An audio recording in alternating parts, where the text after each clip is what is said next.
Buenos días, mis amados hermanos en Cristo. Nuevamente, por la gracia de Dios, estamos acá arriba predicando la palabra de Dios y con la ayuda de nuestro Dios vamos a seguir escudriñando este libro de Romanos. Ya llegamos al capítulo 9, van quedando menos capítulos, pero de seguro bendición ha sido para todos el poder escudriñar la palabra de Dios y cómo quizás los misterios de nuestro Dios son revelados a los que le aman por medio de su palabra. Gracias a Dios por su palabra, por darnos a conocer a los que se arrodillan delante de Dios, delante de Jehová, y puedan conocerle, entrar en su reino y ser fieles hijos suyos. La última vez, si no mal recuerdan, estábamos en el capítulo 8, finalizando el capítulo 8, y vimos cosas de la doctrina que son de repente complicadas para el Hijo de Dios. Muchos se enredan en ellas, pero tratamos de desglosarla y al final descubrimos grandes cosas y me acuerdo que terminamos con un canto de victoria donde decía el apóstol Pablo que en Cristo somos más que vencedores porque ahora estamos en manos de nuestro Dios y es Él quien nos lleva a la victoria por medio de Jesucristo. Y me acuerdo que partíamos con un versículo que era bien potente, que muchos cristianos lo usan en su día a día, que dice que los que aman a Dios, todas las cosas les ayudan a bien. Un versículo bastante usado por los cristianos, pero también nos metimos ahí en las profundidades de la doctrina, donde decía que estamos predestinados a ser conformes a la imagen de su Hijo, nuestro Señor Jesucristo. Y descubrimos que en realidad esa predestinación es para los que están en Cristo. Ellos serán hechos conformes al patrón y modelo que Dios propuso para sus hijos, que es Cristo mismo en persona. Y ahí también usamos otro versículo bien que nos daba harto ánimo, que decía que si Dios es por nosotros, ¿quién contra nosotros? Estábamos bajo el alero de Dios, bajo la protección de Dios. Nada ni nadie nos podrá apartar del amor de nuestro Dios. Un Dios tan generoso que no escatimó a su Hijo y que junto con Él nos dará todas las cosas.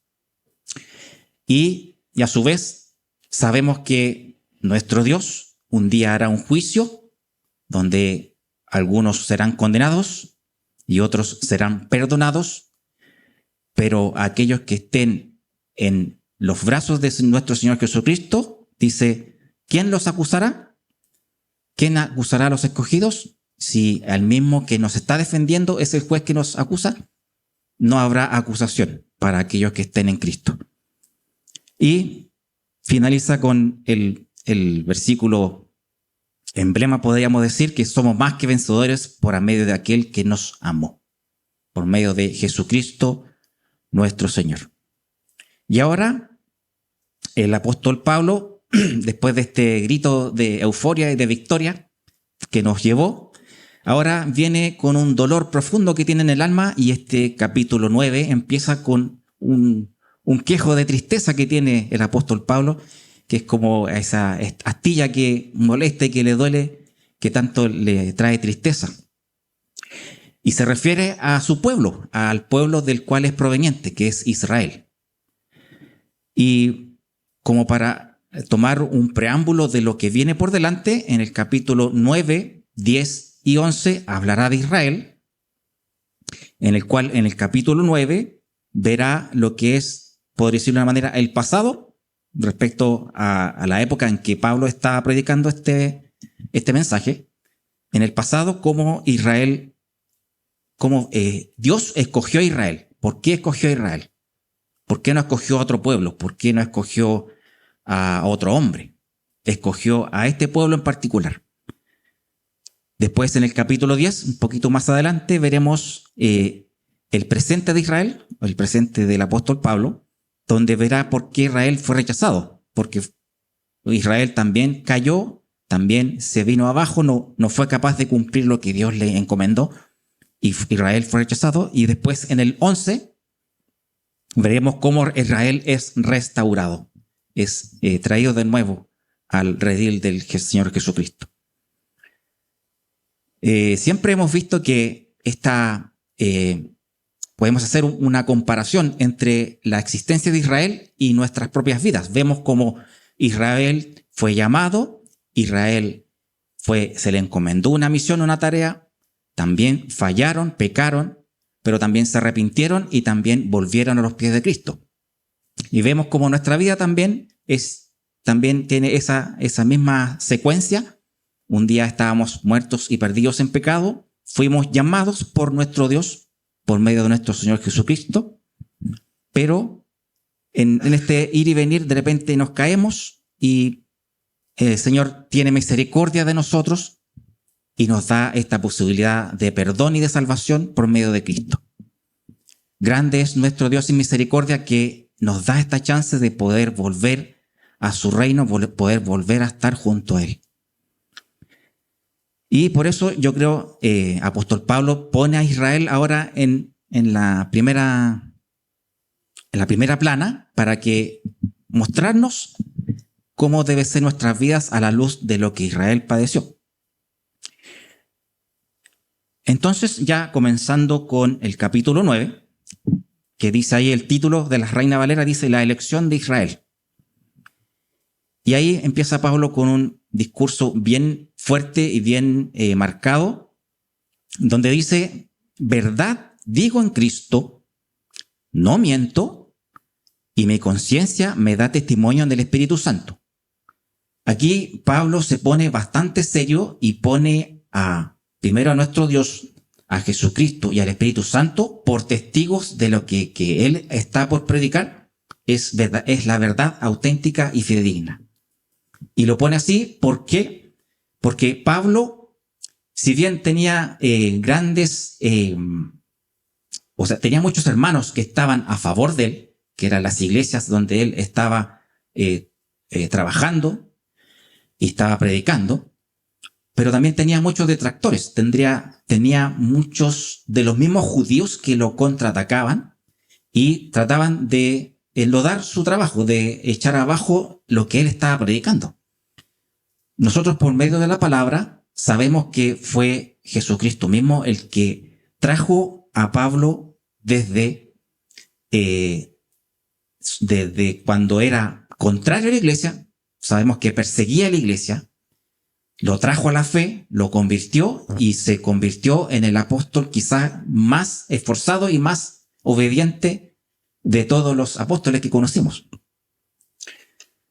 Pero tenía grandes enemigos y para tratar de contrarrestar todas estas críticas y quejas y tratar de poner, como decimos vocalmente, poner los puntos sobre las i para que quede clarito que la verdad de Dios es inalterable y es nuestro Dios que por medio de su palabra nos da a conocer la auténtica verdad que es para el hombre. Entonces por eso le pone harto énfasis y dice, en verdad digo en Cristo, porque es Jesucristo quien me transmitió este mensaje y me encomendó a mí que se los dé a conocer a ustedes. En este caso, la iglesia de Roma, en este caso, toda la iglesia del mundo que está o que alguna vez estudió el libro de Romanos. No miento y mi conciencia me da testimonio del Espíritu Santo. Quiere decir que Pablo estaba ampliamente influenciado por el Espíritu Santo para transmitir este mensaje con fuerza, con denuedo, sabiendo que quien le estaba dando el mensaje era fidedigno y era auténtico, verdadero, que es Dios Padre, Jesucristo y el Espíritu Santo. Entonces le pone harto énfasis a este mensaje que va a decir y lamentablemente no es un mensaje muy bueno porque dice en el 2 que tengo gran tristeza y continuo dolor en mi corazón. Una gran tristeza aqueja al corazón de Pablo y algo que nos duele, que podría dolernos a nosotros también cuando de seguro muchos de nosotros en nuestras familias o en nuestros grupos de trabajo o de repente en los lugares donde estamos junto con personas que son cercanas a nosotros, siempre hay alguien con el que como que nos arrepentimos de estar junto a él, como que siempre hay un familiar que es medio desordenadito, medio porfiadito, que queremos, ojalá no fuera de mi familia me da vergüenza estar con este. A veces nos pasa que tenemos esa situación que hay alguien que entristece nuestra existencia porque echa a perder lo bueno que tenemos en algún grupo humano. Pero dice, tengo gran tristeza y continuo dolor en mi corazón. ¿Y por qué tanta tristeza y dolor? Porque los que son de los suyos, los que son su propio pueblo, su propia sangre, sus propios compatriotas, su propia nación, no andan en los caminos de Dios. Están alejados del camino de Dios. Y si bien tienen un lazo sanguíneo, aquí Pablo nos empieza a decir que en realidad el lazo sanguíneo no representa nada, porque un día todo lo que este planeta, que es todo lo material, un día va a desaparecer. Y solamente va a persistir y quedar lo que es de Dios, lo que es espiritual, lo que viene del cielo. Lo demás será desechado. Por lo tanto, si yo me creo algo por tener un apellido, porque mi papá es tanto, o porque dentro de mis antepasados hay algún personaje famoso que yo me jacto de él, no. Mejor jactarse o alegrarse o gozarse en que soy hijo de Dios, que he dado mi paso de fe y hoy día estoy a los pies de Dios siendo obediente y caminando sus pasos. Pero aquí tristeza hay en el corazón de Pablo, porque ahí dice en el 3, dice, porque deseara yo mismo ser anatema, separado de Cristo, por amor a mis hermanos, los que son mis parientes según la carne. Ahí se está refiriendo a sus hermanos en la sangre que son Israel, que son el pueblo de Israel, que ahí vamos a ver más adelante los que descienden de Abraham, de Isaac, de Jacob, y ahí en adelante. Pero dice, deseara yo mismo ser anatema. Como a mí me gusta siempre ser un poquito profesor, explicar de a poquito, seguro muchos de los que comienzan la fe o los que están escuchando dicen, ¿qué significará anatema? Anatema significa ser cortado, separado y ser condenado y ser maldito por causa de alguien o de otra situación. Dice ahí también en otra explicación, dice, dispuesto a perder la salvación porque la situación fuera cambiada. O sea, en este caso Pablo está dispuesto a hacerse él maldición para que su pueblo cambiara. Ojalá fuera distinto Israel, ojalá mis compatriotas israelitas ahora pudieran cambiar su corazón y volverse a Cristo y cambiar su dirección. Y no seguir por el mal camino como lo estaban haciendo. Obviamente, dentro de los primeros años de la iglesia, habían judíos que sí habían aceptado a Cristo y que caminaban junto a él, que fueron los judíos que formaron las iglesias en los primeros siglos de la iglesia, del siglo I en adelante. Después de Pentecostés, vimos que se formó una iglesia en Jerusalén, después empezaron a enviar discípulos o apóstoles o mensajeros que fueron creando iglesias más hacia afuera, hacia Menor, Grecia, hasta Roma, como vemos ahora en este libro de los Romanos. Había una iglesia en Roma y había tanto judíos como gentiles, pero no todos los judíos estaban en los caminos de Dios. Gran parte del pueblo de Israel en esa época aún seguía preso de las costumbres de los hombres, preso de sus propios designios y quizás alejado, o no quizás, realmente alejados de los caminos de Dios. Y eso era lo que tanta tristeza le causaba al apóstol Pablo, a tal punto que él decía, ojalá fuera yo maldito para que ellos ahora cambiaran su forma de ser y se volvieran al Dios del cielo. Después dice en el 4, dice, bueno, agarrando el 3, dice que son mis parientes según la carne. ¿Y quiénes son? Que son israelitas, de los cuales tiene unas cualidades, que son la adopción, la gloria, el pacto, la promulgación de la ley, el culto y las promesas. Podemos ver que el Dios Todopoderoso que está en los cielos, eligió a este pueblo y le dio grandes bendiciones, le dio grandes tesoros que quizás no supieron aprovechar bien, no supieron tomarle el peso y no pudieron hacer o fallaron en lo que Dios les encomendó. Dice ahí la adopción. Fueron los primeros en ser tomados por Dios y traerlos a su redil. Desde que fueron liberados de Egipto, el Señor ya los liberó una vez. Y si miramos más para atrás, habló a un hombre llamado Abraham, del cual nació una gran nación, al cual le hizo una promesa, con el cual hizo un pacto, y nuestro Dios lo bendijo grandemente a él y a toda su descendencia, incluyendo hasta el día de hoy. Hasta el día de hoy la bendición de Dios está en todos los hijos de Abraham.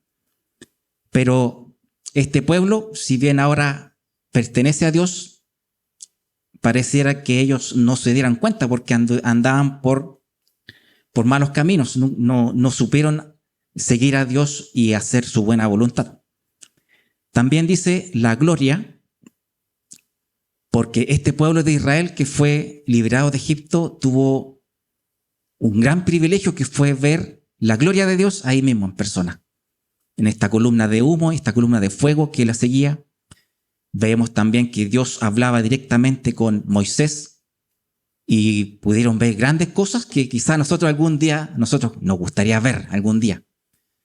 Poder ver a Dios cara a cara, que esa promesa sí la tenemos y un día estaremos delante de Él. Mientras tanto, seguimos aguardando, nos mantenemos con paciencia, con fe, esperando ese día, pero este pueblo de Israel tuvo este privilegio de caminar con Dios y poder ver esa gloria de Dios. También el pacto. Dios, como lo mencioné, Dios Padre hizo un pacto con Abraham. Cuando Dios hace un pacto, no es como los hombres que lo rompen a la vuelta de la esquina, a la semana. Nosotros los hombres muchas veces hacemos pactos, hacemos compromisos, pero pasan unos días, se nos olvidan. Nuestro Dios, cuando hace un pacto, no lo olvida nunca y lo respeta para siempre. Y eso es lo que ha hecho Dios. Hizo con Abraham, estando en su vejez, junto a su esposa también, tuvieron un hijo, tuvieron descendencia, esa descendencia se multiplicó y pese a que los hombres se desviaron del camino, Dios hizo cumplir su pacto y hoy podemos verlo como Israel está de nuevo en su tierra y estamos esperando que se cumplan los otros pactos, los de nuestro Señor Jesucristo. Pero este pacto que hizo con Israel lo tiene ahí, firme y no falla, no falla nuestro Dios respecto a lo que Él promete. También recibieron la ley. Ahí dice la promulgación de la ley. Al pueblo de Israel también tuvo el privilegio de recibir la ley, recibir esta regla de conducta para que los hombres ahora puedan caminar de la mano de Dios y volverse a Dios. Esta ley nos ayudó ahora a volver a Dios, porque Israel andaba perdido, los hombres andaban perdidos, porque siempre era de continuo buscar el mal, pero tuvieron este privilegio de recibir esta ley y no tan solo recibirla, sino que conocerla, aplicarla y una vez que estuviera en sus corazones, darla a conocer al resto de las naciones. Ahí fallaron porque no pudieron hacer eso, hasta, digamos, al punto de que ellos mismos se olvidaron de la ley en algunas ocasiones. También el culto les permitió también a Israel establecer esta función de sacerdocio para que el hombre ahora pudiera tener esta coinonía con Dios y este sacerdote, en este caso los sacerdotes que sirvían en el templo de Jerusalén, podían interactuar como entes que regulaban la relación con Dios. Tuvieron ese privilegio también como hombres. Ahora sabemos que tenemos un gran sumo sacerdote, que es nuestro Señor Jesucristo. Alguien que no falla, alguien que está por sobre todas las cosas y a él designó Dios como el gran sumo sacerdote para que ahora nuestra relación con Dios sea restablecida y podamos tener comunión con nuestro Dios. Entonces, estas grandes bendiciones que recibió Israel, uno podría decir, Israel podría haber sido una gran nación, porque recibieron grandes bendiciones, grandes cosas de valor que aventajaban a Israel como nación respecto a las demás naciones que existían en esa época.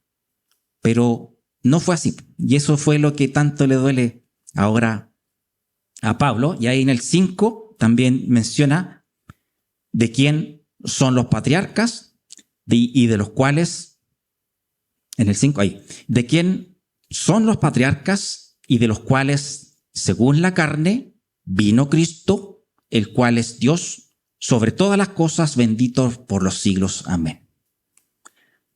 Me encanta, o yo he notado siempre cuando Pablo en sus epístolas saca el nombre de Cristo, como que no escatima en solamente nombrarlo, sino que da gloria al Señor de la gloria.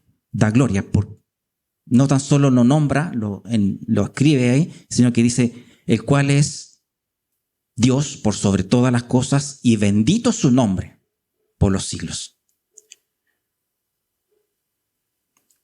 Pero nuevamente Israel tuvo este privilegio de que Jesucristo vino en medio de ellos, nació en medio de ellos. En el Antiguo Testamento, al patriarca Moisés, a Moisés se le dio a conocer que vendría un gran profeta, aquel que Dios eligió para que nosotros le siguiéramos, le escucháramos, le hiciéramos caso, le obedeciéramos, y él vendría a salvar al hombre de sus pecados. Incluso vamos a ver un poquito más adelante que Moisés le pregunta y le dice a Dios, Señor, ¿cuándo vendrá aquel profeta que tú nos prometiste? ¿Cuándo entraremos con él en la tierra prometida? Y ahí Dios le explica, no, espérate un poquito.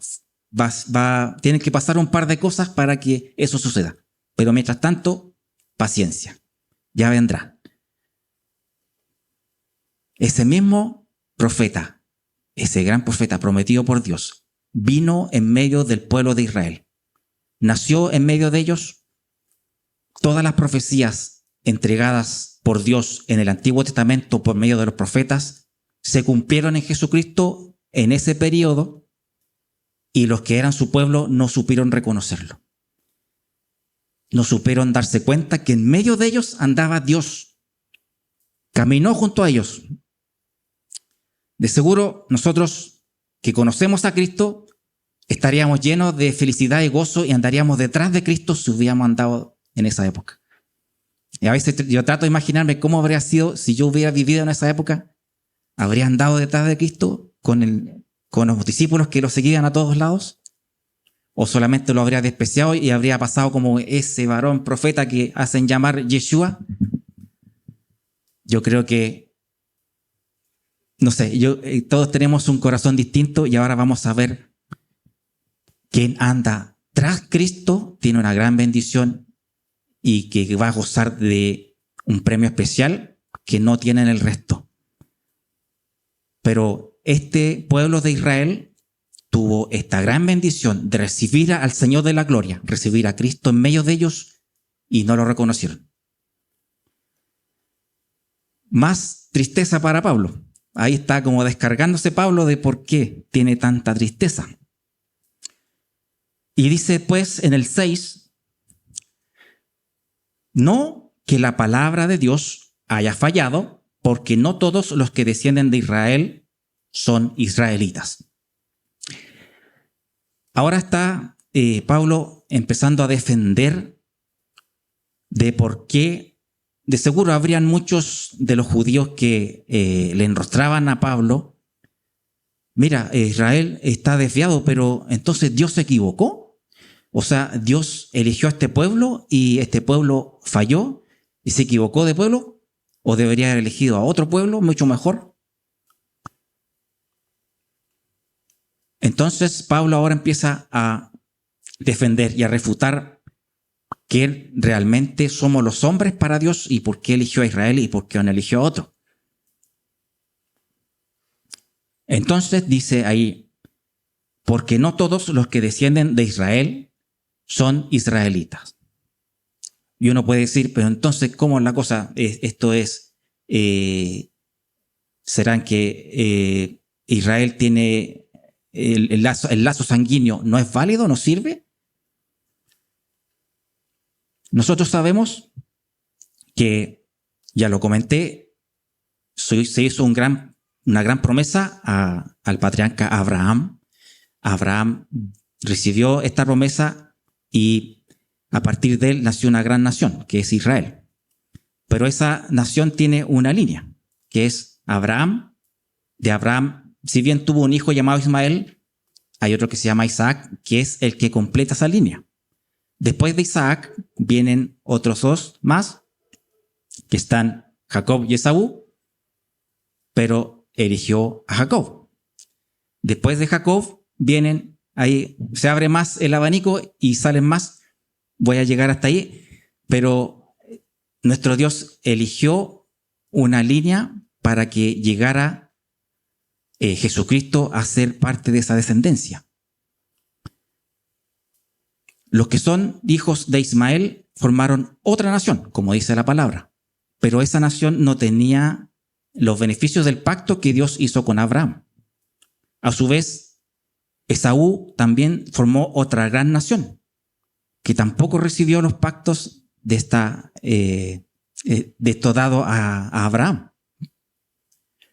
Y si seguimos para abajo, vamos a encontrar que gran parte de la humanidad no está dentro de esta línea de Abraham, de esta descendencia sanguínea de Abraham. Entonces ahí en el 7 dice, refiriéndose a esto, que no todos los israelitas, los que descienden de Israel son israelitas, dice, ni por ser descendientes de Abraham son todos hijos, sino en Isaac te será llamada descendencia.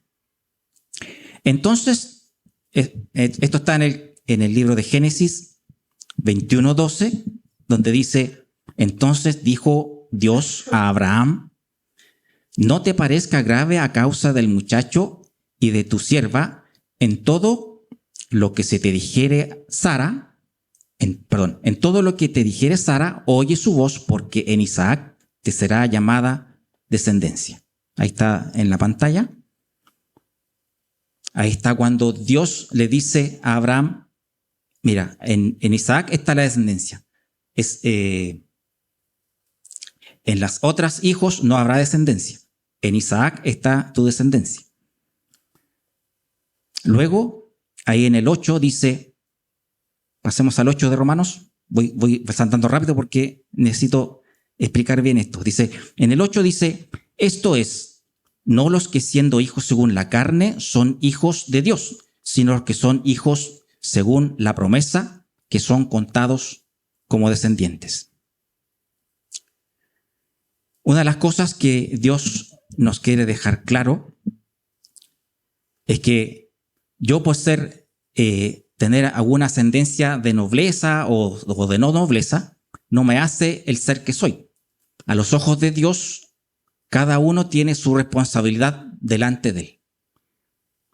Si bien yo podría decir, mira, yo soy hijo de Abraham, dentro de mis antepasados está Abraham, por lo tanto yo soy hijo de Israel, por lo tanto yo tengo algo de la bendición de Dios para conmigo. Pero cuando Dios nos dice que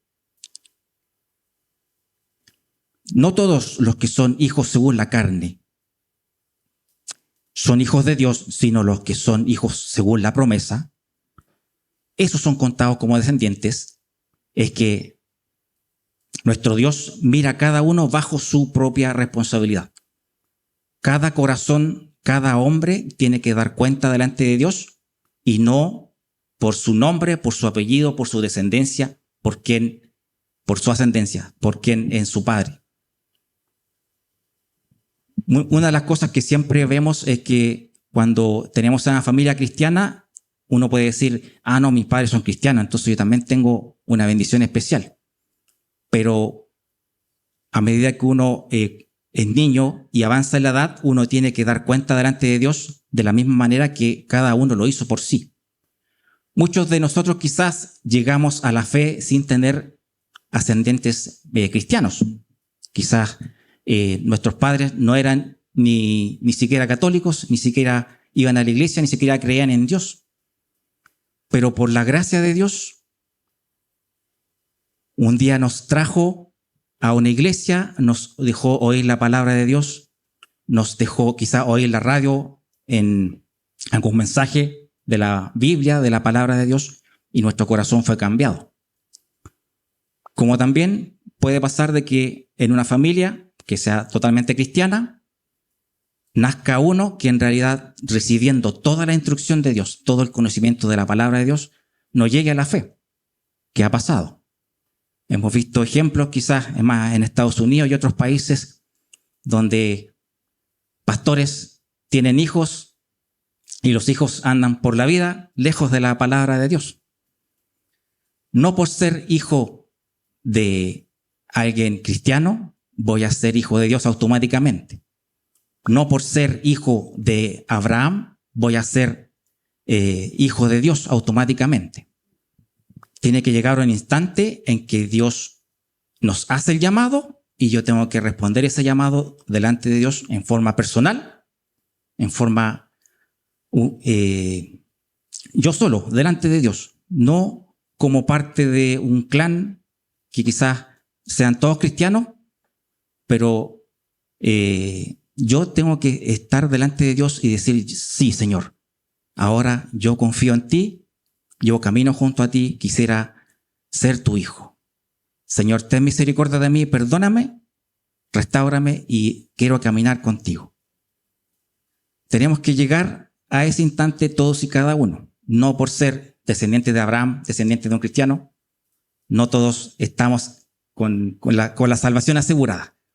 La salvación viene de nuestro Dios, viene por medio de Cristo, pero nosotros tenemos que dar el sí a aquel que nos llama. Entonces, Pablo nos quiere mostrar esto ahora, que yo no tengo salvación automática, no tengo entrada en la familia de Cristo, en la familia de Dios, por ser descendiente de alguien famoso, sino que tengo que yo dar mi sí a Dios.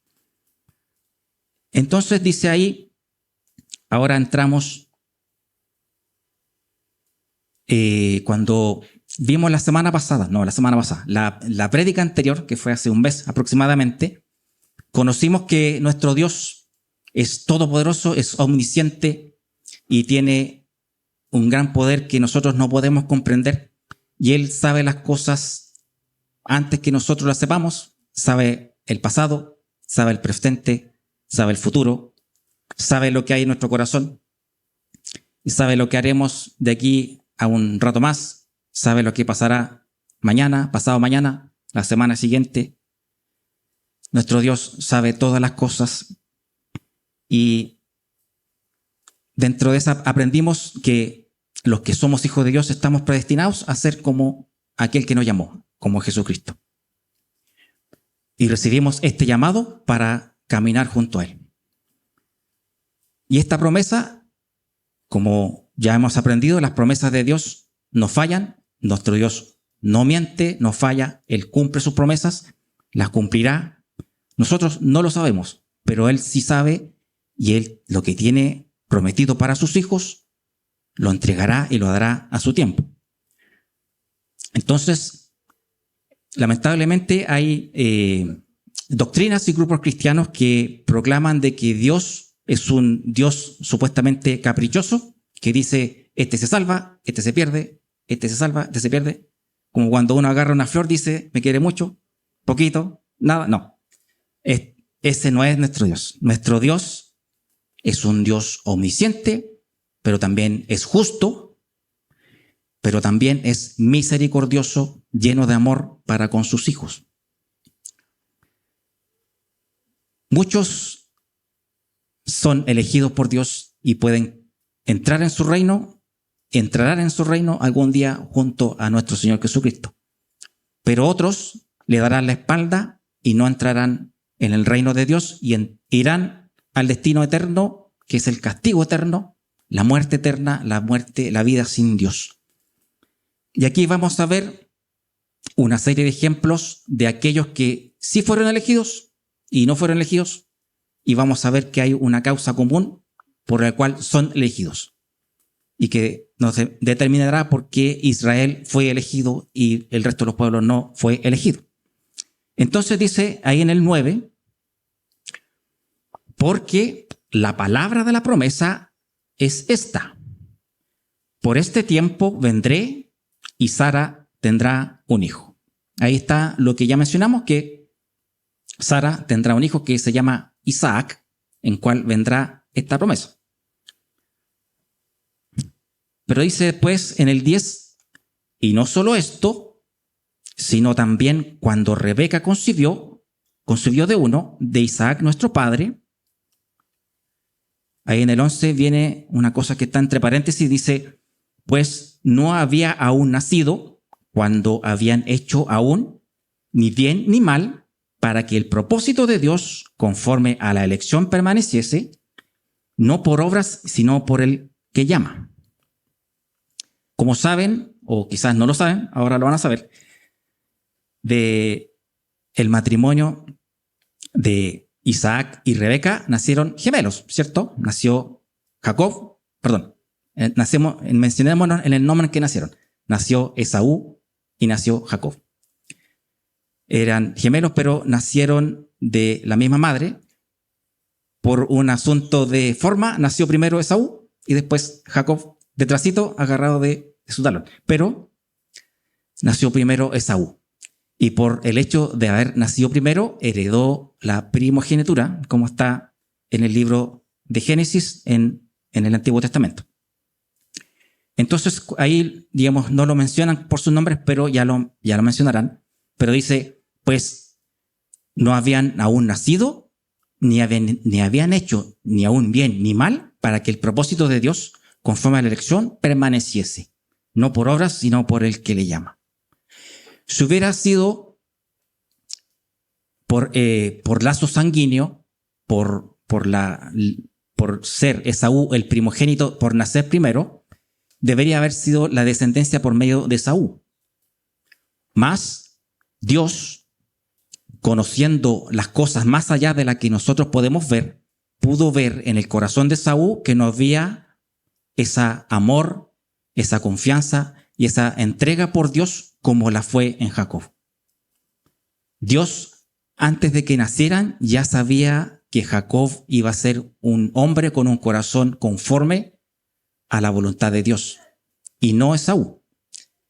De hecho, la palabra dice que Esaú era un personaje bien oscuro y bien desobediente, bien malito. Era bastante complicado el hombre ese. Entonces, antes de que nacieran, ya Dios sabía lo que venía para ellos. Entonces uno puede decir, entonces Dios escogió a Jacob en vez de Esaú antes de que nacieran. No, Dios ya sabía. Pero la vida de Esaú y Jacob tuvo que desarrollarse y ellos hacer sus obras para que se manifestaran lo que iban a hacer cada uno. Después, pasando al 12, dice, se le dijo, el mayor servirá al menor. Esto es, a la madre, a Rebeca, se le avisó, Dios le dijo antes que el mayor servirá al menor. O sea, el menor tomaría la primogenitura y él sería el líder en función del mayor, que sería Esaú. Eso está en Génesis 25:3. Rápidamente, no me lo cambia, déjemelo ahí. Dice, y respondió Jehová, 2 naciones hay en tu seno y 2 pueblos serán divididos desde tus entrañas. Un pueblo será más fuerte que el otro pueblo y el mayor servirá al menor. Después, ahí mismo en el 13, en Romanos 13, dice, como está escrito, a Jacob amé, mas a Esaú aborrecí. Eso está en Malaquías, capítulo 1, versículos 2 y 3. Pero eso ya había, ese libro de Malaquías fue bastante años más adelante desde que vivieron Jacob y Esaú. Podríamos decir, entonces, ¿qué revelación hay? Si eso ya se sabía, todos sabían eso. Pero aquí Dios lo trae a colación porque Esaú no fue el hombre conforme a lo que Dios le pidió. Esaú recibió las mismas bendiciones que Jacob, incluso más, porque él recibió la primogenitura antes de que Jacob. Recibió todas las bendiciones que recibió Jacob. Sin embargo, el corazón de Esaú despreció a Dios y todas sus bendiciones. Como muchos de los hombres que existen hoy en día lo hacen respecto a nuestro Dios. Yo creo que los que estamos aquí en esta iglesia reconocemos y sabemos y valoramos y damos gloria a Dios por todas sus bendiciones. Gloria a Dios porque nos trae con vida, nos trae con bendición, porque nos tiene aquí aprendiendo de su palabra y podemos estar escudriñando su palabra para hacer su buena voluntad. Allá afuera, de la puerta para afuera, hay muchos, más que muchos, millones de personas que andan haciendo su vida a su pinta, lejos de la voluntad de Dios, y que muchos de ellos no están en la elección de Dios. Están siendo como Esaú. Todo hombre que está buscando su propia contentamiento, su propio designio, su propia voluntad, si la voluntad de Dios, está perdido. Está fuera de la voluntad de Dios, así como lo estaba Esaú. Y no tan solo Esaú, toda su descendencia hacia abajo heredó esa misma condición. Vemos que ese pueblo, después Dios la nombra Edom, y toda esa nación llamada Edom también seguía esa misma manera de ser, apartados de la voluntad de Dios. Entonces, nuestro Dios no es tan caprichoso como algunos proclaman, porque Jacob, con un corazón conforme a la voluntad de Dios, fue elegido por Dios y está en esta descendencia que estamos nombrando. Pero Esaú, que estaba lejos de la voluntad de Dios, que despreciaba a Dios, está destituido de la gloria de Dios. Una buena razón tenía Dios para escoger a Jacob y no a Esaú, incluyendo antes de que nacieran. Después dice en el 14, entonces, ¿qué pues diremos? ¿Que hay injusticia en Dios? ¿Por qué eligió a uno y no al otro? ¿Por qué? ¿Por qué habría injusticia en Dios? En ninguna manera, dice Pablo. Ahí, en ninguna manera, como ya hemos acostumbrado a ver cuando apóstol Pablo genera una pregunta, como esa pregunta que está haciendo aquel que está en contra suyo, así como una pregunta retórica, y él mismo se la responde: en ninguna manera. Dios no es injusto, Él es completamente justo. Y ahí en el 15 dice, pues a Moisés le dice, tendré misericordia del que yo tenga misericordia, y me compadeceré del que yo me compadezca. Vemos que acá en esta porción de Romanos, el apóstol Pablo recurre bastante al Antiguo Testamento y hace llamados a versículos que están dichos cientos y miles de años antes, que Dios ya había proclamado una vez. Y esto está en el Éxodo 33:19, y se lo dice a Moisés, como dijo ahí, y le respondió, yo haré pasar, si quiere mi hermano la despliega, ahí en Éxodo 33:19, para que lo sigamos con la vista y se nos quede grabadito. Dice, y le respondió, yo haré pasar todo mi bien delante de tu rostro y proclamaré el nombre de Jehová delante de ti. Y tendré misericordia del que tendré misericordia y seré clemente con el que seré clemente. Cuando una persona llega a leer este versículo y, como lo mencionamos la vez anterior, sacando un texto fuera de contexto, uno podría decir, tenemos un Dios muy caprichoso porque hace lo que quiere y no le da cuentas a nadie. Porque Él tendrá misericordia del que quiera tener misericordia. Será así, podríamos decir, Dios hace y deshace como Él quiere sin ningún motivo. Pero no es tan así la cosa. Nuestro Dios, como ya lo dijimos, es grande en misericordia, es un Dios justo y todo lo que Él hace es en justicia.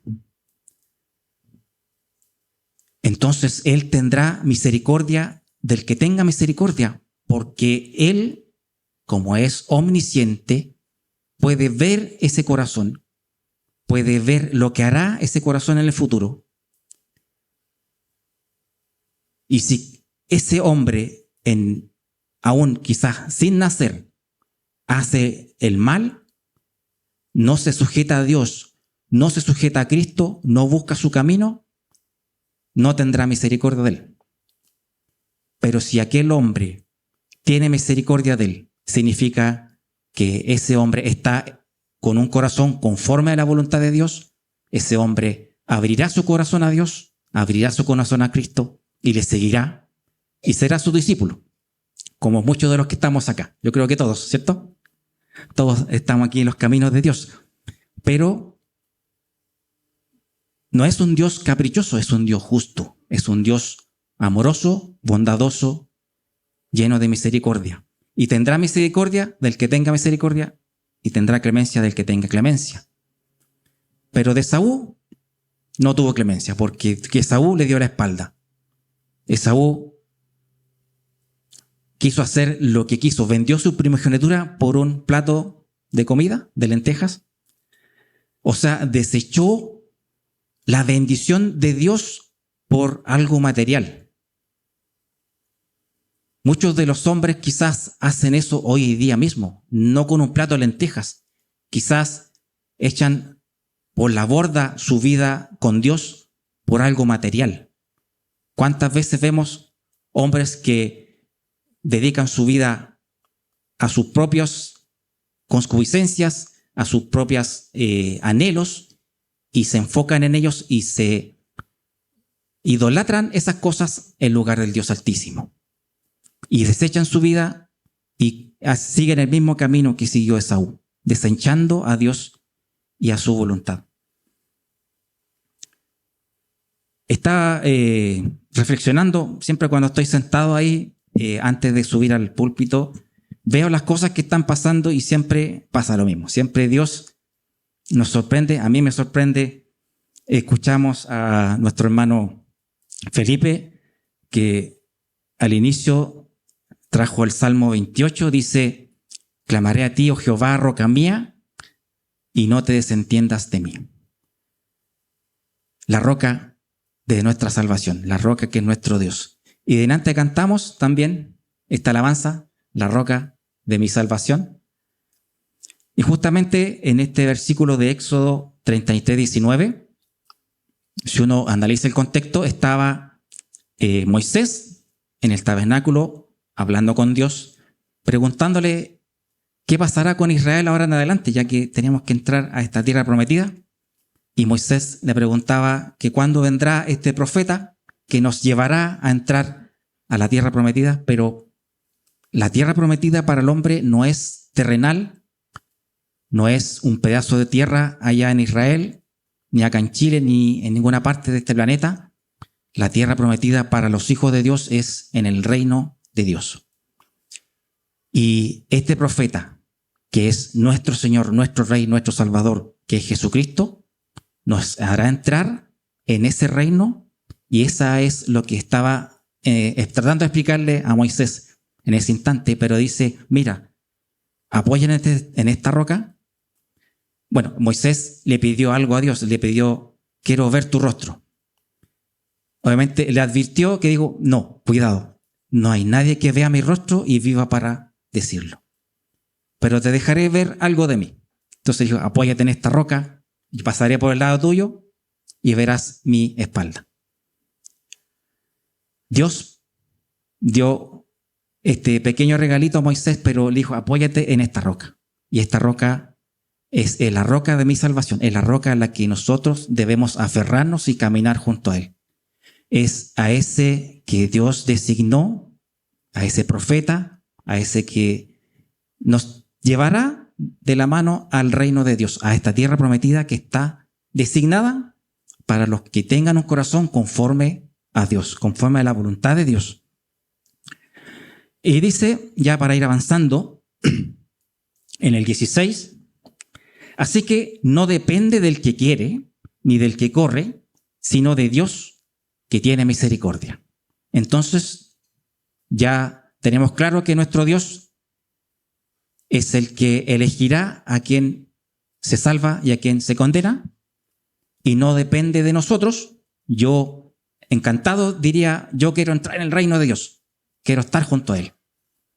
Pero si ando derramando mi vida en las cosas de este mundo, si no busco y no me entrego a Jesucristo y no busco estar junto a Dios, no tengo fe en Dios y no camino junto a Él, estoy yendo para el otro lado, me estoy alejando de Dios, me estoy alejando de Cristo.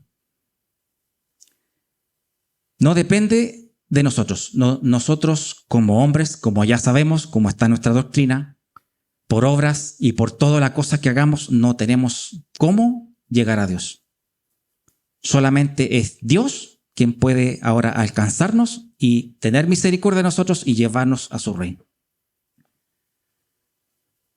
Con este versículo quedamos claro que ya no depende de Dios, no depende de nosotros, depende de Dios, de quien Dios tenga misericordia.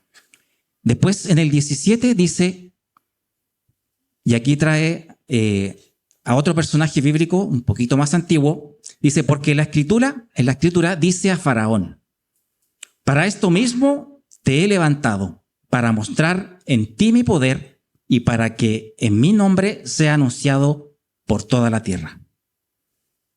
Ahora está hablando Dios de Faraón, está hablando el Faraón que tenía prisionero al pueblo de Israel en Egipto, y ahí estábamos a punto de entrar una plaga, creo que del granizo, pero vemos que aquí hay dos personajes nuevamente, uno elegido y el otro no. Teníamos al principio a Jacob y Esaú, y ahora tenemos al Faraón y Moisés, que entre comillas compartieron una misma casa, en algún tiempo estuvieron viviendo juntos.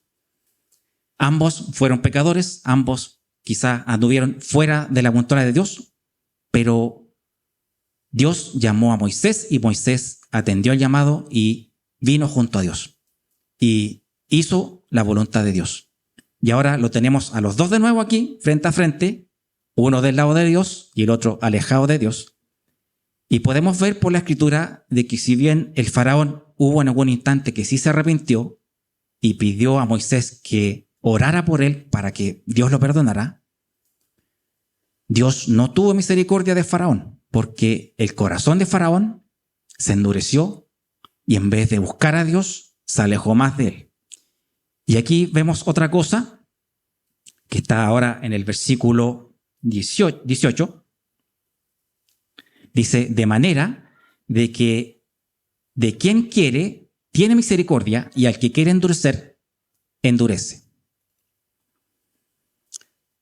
Cuando hablamos de un corazón conforme a la voluntad de Dios o lejos de la voluntad de Dios, es Dios quien prueba nuestros corazones.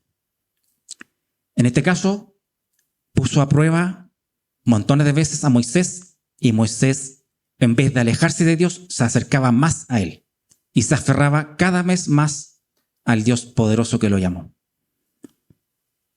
En el caso de Faraón, mientras más duras eran las pruebas, más duro era ese corazón y más se alejaba de Dios. Nuestro Dios, como vimos, puede ver esos corazones antes de que las cosas pasen, pero los resultados quedan a la vista de todos. Podemos ver aquí que este faraón, mientras más plagas llegaban, más duro se ponía con su corazón y menos permiso daba para que Israel fuera liberado. Llegó al instante en que tuvo que quebrar ese corazón para que el faraón los soltara, para que liberara a Israel. Y tuvo que tocar la vida de ese hijo que tenía para que Faraón por fin soltara a Israel. Pero ese corazón, cada vez que era probado por Dios, era cada vez más duro, más alejado de Dios y más en contra de Dios. Entonces dice después en el 19, pero me dirás, ¿por qué? Pues inculpa, porque ¿a quién ha resistido a su voluntad?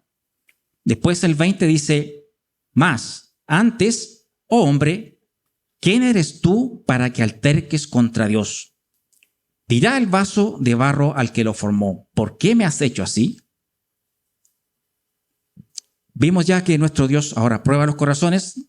El corazón duro se pone más duro, el corazón dócil se vuelve más dócil y se aferra más a Dios.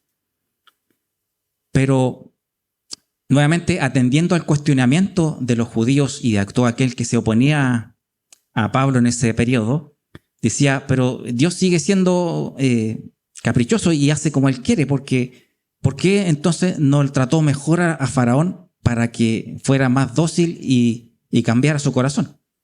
Pero Dios conoce las cosas y conoce nuestro corazón mejor que nosotros. Él sabía que Faraón iba a fallar, iba a alejarse de Dios, iba a renegar contra Dios.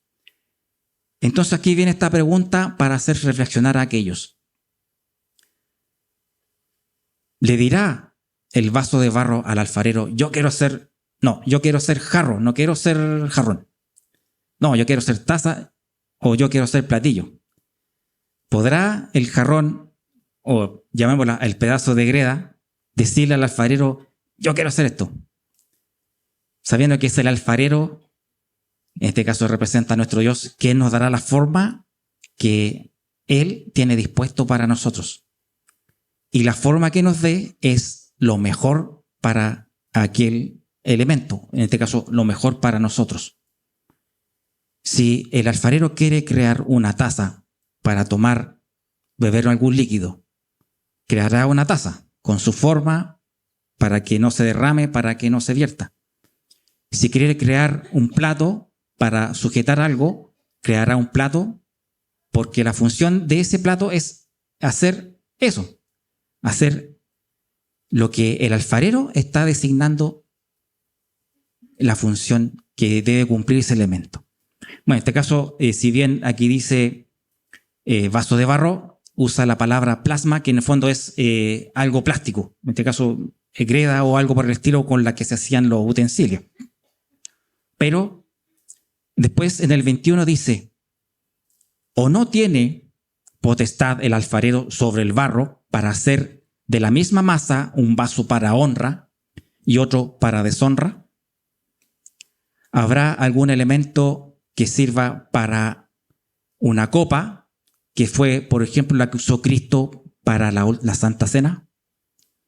¿O habrá sido otro elemento que usó Cristo para convertir el agua en vino?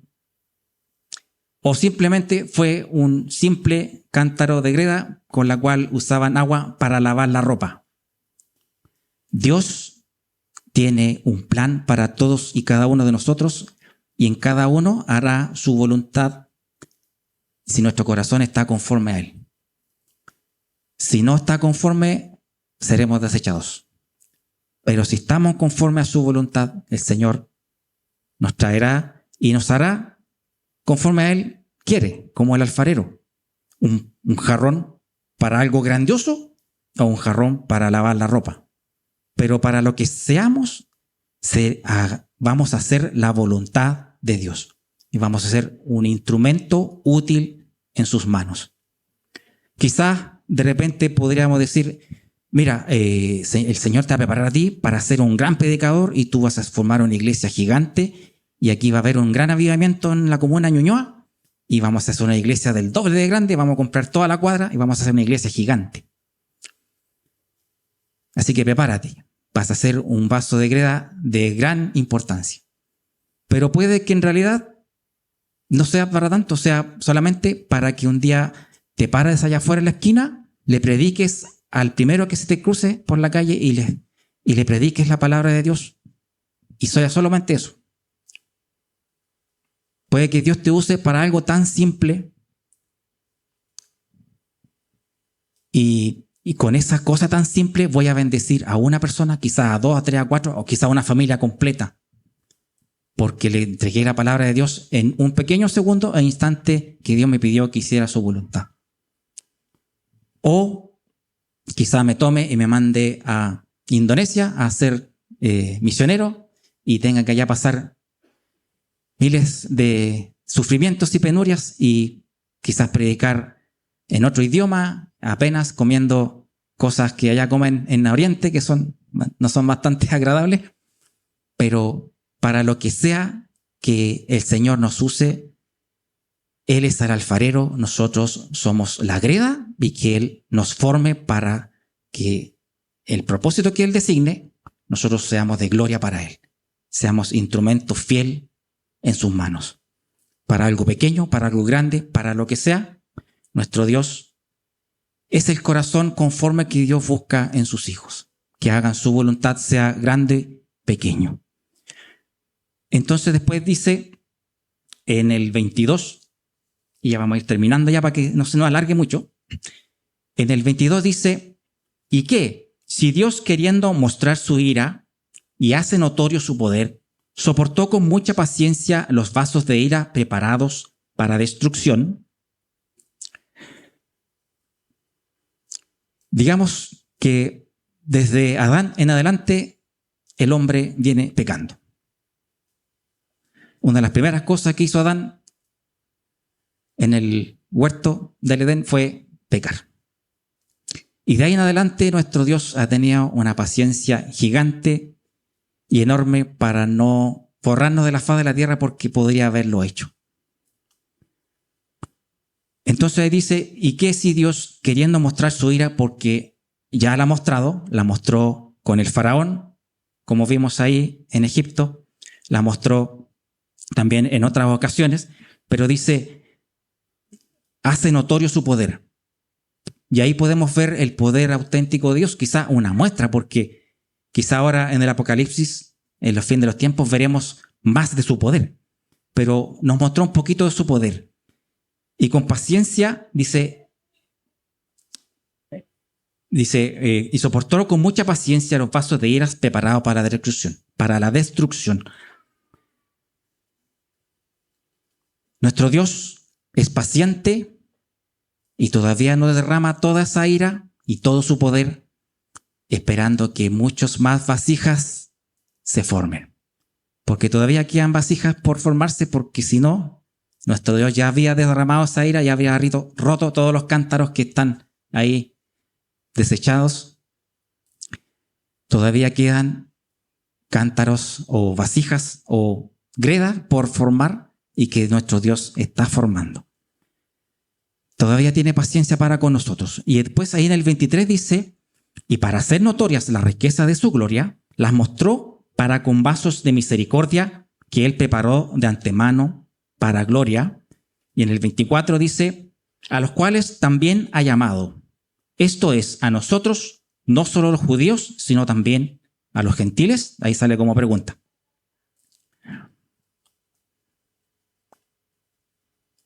Para hacer notorias la riqueza de su gloria, mostró con los vasos de misericordia que Él preparó de antemano para su gloria. Estamos ahí, a puertas de que nuestro Dios derrame su ira, venga el juicio, y todavía quedan unos pequeños cántaros por formar, unas pequeñas gredas que deben de dar forma. Y nuestro Dios es grande misericordia y ahí nos tiene, para que nosotros, ahora que somos forma de Dios, formados por Dios, seamos útiles para su gloria y entremos con Él junto a su reino. Y ahí en el 24, a los cuales también ha llamado, esto es, a nosotros, no solo los judíos, sino también a los gentiles. Todo hombre está llamado, todo hombre está en esta descendencia que estábamos viendo, que descendencia de la promesa de nuestro Dios para con sus hijos. Porque no todo el que es de Israel, como Esaú, es parte de esta bendición, sino todo aquel que crea en Dios, todo aquel que crea en Jesucristo, todo aquel que quiera tener un corazón conforme a su buena voluntad y quiera hacer su buena voluntad. Eso es lo que busca Dios en nosotros y en todos sus hijos.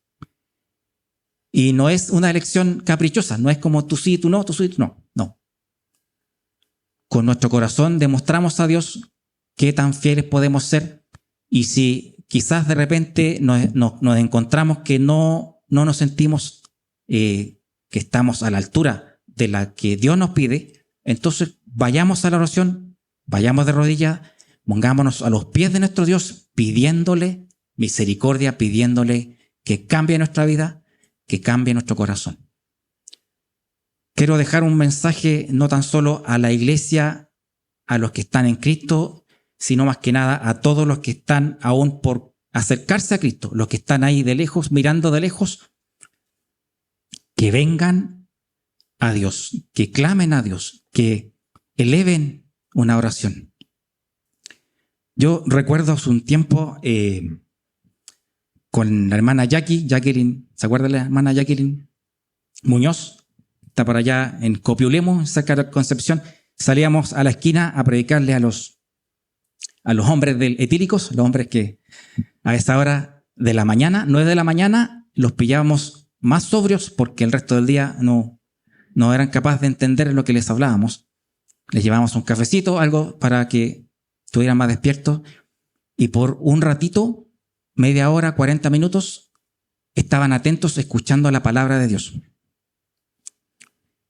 Y una de las cosas que les decíamos era, o ellos siempre se quejaban, no, yo soy súper malo, mira, yo no tengo cabida delante de Dios porque he tenido una vida muy mala, he sido muy pecador. Y reconocían en su corazón que eran pecadores.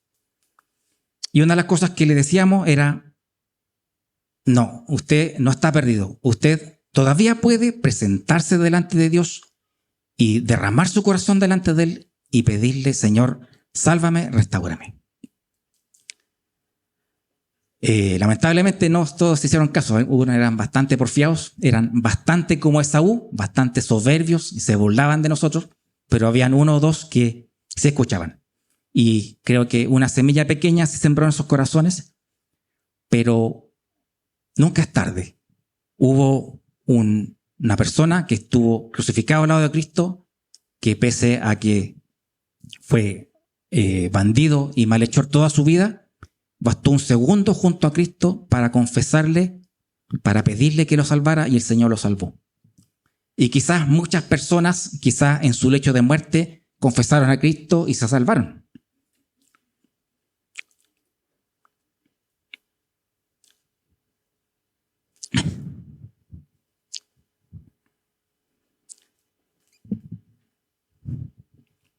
Eso me toca a mí porque mi padre fue uno de estos.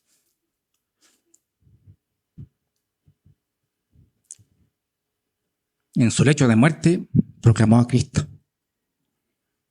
Y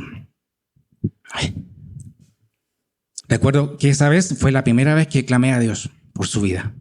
Y recuerdo que esa vez mi vida se enderezó y miré a Cristo y vi esto que hoy día estamos aquí diciendo, ese corazón hecho conforme a la voluntad de Dios. Mirarlo a Él y decir, Señor, aquí estoy. Hazme, soy greda, blandita, flexible, hazme tú lo que tú tienes dispuesto para mí.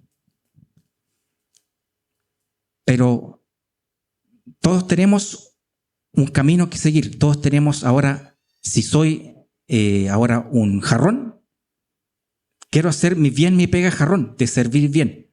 Si soy predicador, predico bien. Si soy evangelista, evangelizo bien. Si debo hacer mi pega como hijo de Dios, hagamos la pega como hijo de Dios. Hagamos la voluntad de Dios. No nos quedemos siendo ahí como la abuelita, le regalan una teterita y la dejan guardada ahí y no la usan nunca. No. Seamos un instrumento útil que lo usemos bien, conforme a la voluntad de Dios. Bueno, ya con esto ya terminamos. Yo voy a dejarlo hasta ahí porque después viene otro temita que es bastante, un poquito más largo, así que yo creo que me pasé un poquito, pero espero que este mensaje haya sido de bendición para todos y podamos ser los jarrones que Dios ha formado para su buena voluntad. Hermanos amados, ¿me acompañan? ¿Oramos? Padre amado y Padre santo, en tus manos encomendamos nuestras vidas. Gracias, Padre, por compartirnos estas cosas. Padre mío, tú nos enseñaste desde el principio por medio de tu palabra que si bien podemos tener una descendencia en la sangre de personajes que hayan sido y caminado junto a ti, la responsabilidad está en cada uno de nosotros.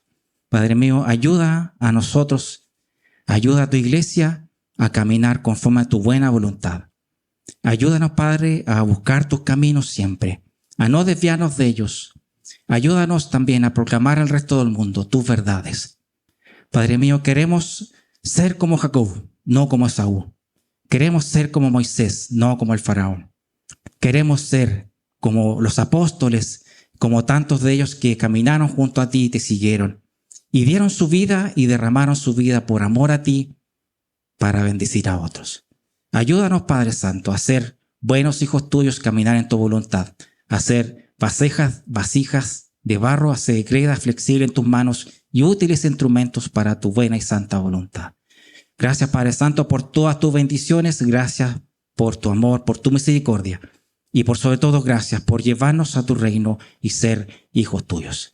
Gracias por nuestro Señor Jesucristo y por quien en medio de Él oramos y a quien damos toda la gloria y la honra, al Rey de Reyes y Señor de Señores, a quien es nuestro Señor y Salvador. En el nombre de Jesucristo oramos. Amén.